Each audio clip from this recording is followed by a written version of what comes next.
अस्सलामुअलैकुम। उम्मीद है आप सब बिल्कुल खैरियत से होंगे। अल्हम्दुलिल्लाह मैं भी बिल्कुल ठीक हूँ।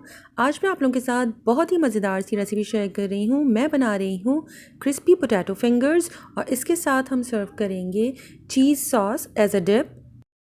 रेसिपी स्टार्ट करने से पहले अगर अब तक आपने मेरे चैनल को सब्सक्राइब नहीं किया तो प्लीज़ सब्सक्राइब कर लीजिए। तो आइए शुरू करते हैं। मैंने आधा किलो आलू लिए हैं। उन्हें अच्छी तरह से साफ़ करने के बाद पील कर लिया है और इसे छोटे पीसेस में कट करने के बाद मैंने बॉईल कर लिया है। आप साबुत आलू भी बॉईल कर सकते हैं और बाद में इसका छिलका उतार दें। इसे इतना बॉईल करना है कि ये थोड़े से हार्ड रहें, गल जाने चाहिए, बट फिर भी उसके अंदर थोड़ी सी सख्ती रहनी चाहिए। बिल्कुल सॉफ्ट ना हो कि हाथों से बहुत ईज़िली मैश हो जाए। आलू को उबालने के बाद आप इसे अच्छी तरह से मैश कर लीजिए। मैंने यहाँ पर पोटैटो मैशर का इस्तेमाल किया है, लेकिन आप कद्दूकश के ज़रिए भी इसे पीस सकते हैं और इसके अलावा कुछ लोग छन्नी के ज़रिए भी आलूओं को पीसते हैं। छन्नी में आप प्रेस करते जाएं तो नीचे से बिल्कुल स्मूथ आलू का पेस्ट निकल आएगा। आलूओं को बिल्कुल स्मूथ पेस्ट बनाने के बाद इसके अंदर मैं ऐड कर रही हूँ 70 ग्राम्स चेडर चीज़। इसे मैंने अच्छी तरह से ग्रेट कर फिर ऐड किया है। ये तकरीबन आधा कप से कम या 1/3 कप के बराबर होगा।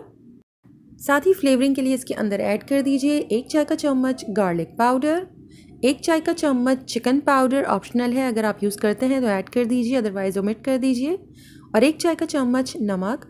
साथ ही मैंने इसके अंदर डाला है 1 चाय का चम्मच पेरी पेरी मसाला। ये भी ऑप्शनल है, या इसकी जगह पर आप कोई भी स्पाइस जो आपको पसंद है वो ऐड कर सकते हैं। तमाम मसालों को बहुत अच्छी तरह से पहले आलू और चीज़ के साथ मिक्स कर लीजिए। इसके बाद इसमें ऐड करना है 7 टेबल स्पून स्लाइटली भरकर कॉर्नफ्लावर के। कॉर्नफ्लावर को आलू के साथ अच्छी तरह से हाथों की मदद से मिक्स कर लीजिए। ये एक डो की फॉर्म में आ जाएगा।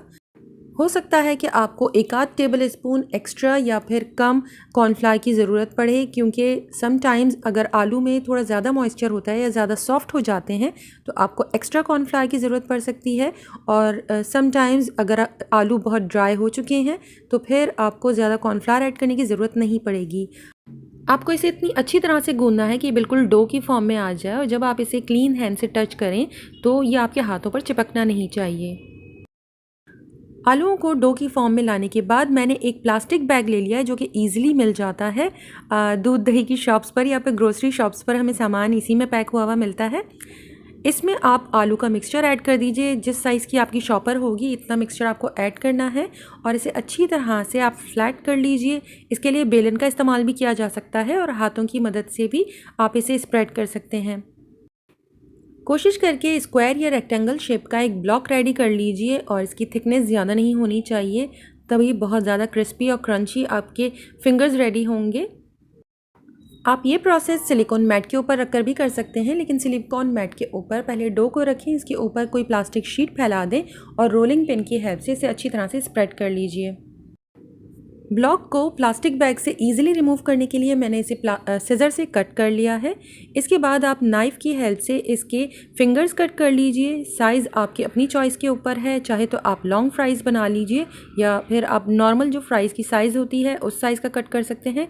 नाइफ़ के एजेस पर सूखा मैदा या फिर कॉर्नफ्लावर लगा लीजिएगा। इस तरह से कटिंग बहुत ईजीली हो जाती है।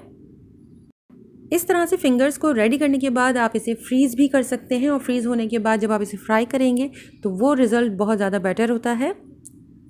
फिंगर्स को रेडी करने के बाद आप किसी ट्रे में फैला कर बिल्कुल स्ट्रेट पोजीशन में इसे फ्रीज़ कर लीजिए, और जब ये फ्रीज़ हो जाए तब आप इसे जिप लॉक बैग में भर कर रख सकते हैं। मैंने इसे 10 डेज़ तक भी फ्रीज़ कर रखा हुआ है। अल्हम्दुलिल्लाह ना ही उसका कलर ख़राब हुआ और ना ही टेस्ट। क्रिस्पी पोटैटो फिंगर्स को फ्राई करने से पहले मैं बना रही हूँ उसके साथ सर्व करने के लिए चीज़ सॉस या चीज़ डिप। इसके लिए मैंने फ्राई पैन में लिया है 20 ग्राम्स बटर। जैसे ही बटर थोड़ा सा मेल्ट होने लगा मैंने इसके अंदर 1 चाय का चम्मच मैदा ऐड कर दिया है और इसे मैं मुस्तकिल चलाते हुए तो कुछ देर के लिए सौते कर रही हूँ ताकि मैदे का कच्चापन ख़त्म हो जाए। इसके बाद फ्लेम को थोड़ा सा स्लो कर दीजिए और इसके अंदर मैंने ऐड किया है आधा चाय का चम्मच लाल मिर्च पाउडर। अगर आप अनसॉल्टेड बटर यूज़ कर रहे हैं तो आप इसके अंदर थोड़ा सा सॉल्ट ऐड कर सकते हैं। मैंने ऐड नहीं किया है क्योंकि मैंने सॉल्टेड बटर यूज़ किया है। इसके बाद मैंने इसके अंदर ऐड कर दिया है आधा कप दूध और इसे मुस्तकिल चलाते हुए कुछ देर के लिए कुक कर लीजिए ताकि इसके अंदर बॉयल आना शुरू हो जाए और इसके अंदर कोई लंप ना रहे। इसके बाद मैंने इसके अंदर ऐड कर दिया है 75 ग्राम चेडर चीज़। आपकी मर्ज़ी है, आप इसमें थोड़ा सा मोज़रेला चीज़ भी साथ में ऐड कर सकते हैं और इसमें चीज़ स्लाइसेस का भी इस्तेमाल किया जा सकता है। अगर आपको येलो चीज़ स्लाइस पसंद है तो वो भी आप इसके अंदर ऐड कर सकते हैं।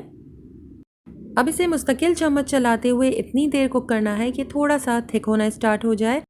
इसे कंप्लीट थिक होने तक कुक मत कीजिएगा, अदरवाइज़ जैसे जैसे वो बाद में ठंडा होगा तो मज़ीद थिक होता चला जाएगा। चूल्हा बंद करने के बाद मैंने इसके अंदर ऐड कर दिया है 1 टीस्पून हॉट सॉस। आप अपनी पसंद के हिसाब से कम ज़्यादा कर सकते हैं और इसे अच्छी तरह से चीज़ सॉस में मिक्स कर लीजिए। मज़ेदार सी चीज़ सॉस बिल्कुल रेडी है। पोटैटो फिंगर्स को शैलो फ्राई करने के लिए मैंने फ्राई पैन के अंदर ऑयल को गरम कर लिया है। इसके बाद मैंने इसकी फ्लेम थोड़ी सी कम करने के बाद इसके अंदर पोटैटो स्टिक्स ऐड कर दिए हैं। हमें इसे लो मीडियम फ्लेम के ऊपर इतनी देर तक कुक करना है कि ये वन साइड से ब्राउन हो जाए। इसके बाद इसकी साइड्स को टर्न कीजिए और दोनों साइड से कम्प्लीटली गोल्डन ब्राउन होने तक इसे कुक कर लीजिए। इसे ज़्यादा तेज़ आंच के ऊपर अगर कुक किया तो ये स्टार्ट में आपको क्रिस्पी लगेंगे, लेकिन जैसे ही आप इसे निकाल कर प्लेट में रखेंगे तो कुछ देर के बाद ये सॉफ्ट होना शुरू हो जाएंगे। मज़ेदार से क्रिस्पी क्रंची फ्राइज़ को आप चीज़ सॉस या फिर अपनी पसंद की किसी भी सॉस के साथ सर्व कर सकते हैं। मैंने आपको स्वीट चिली सॉस की भी रेसिपी ऑलरेडी शेयर की हुई है, आप चाहें तो वो तैयार कर सकते हैं। पोटैटो फिंगर्स की कहीं कहीं से आपको लग रहा होगा कि शेप ख़राब हो गई है, तो उसके अंदर से जो चीज़ निकला था उसकी वजह से उसकी शेप ख़राब हुई है। अगर आपको बिल्कुल स्ट्रेट फिंगर्स चाहिए तो फिर आप चीज़ ऐड मत कीजिएगा।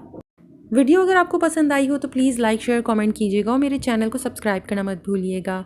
अपना और अपनों का बहुत ख्याल रखें। अल्लाह हाफ़िज़।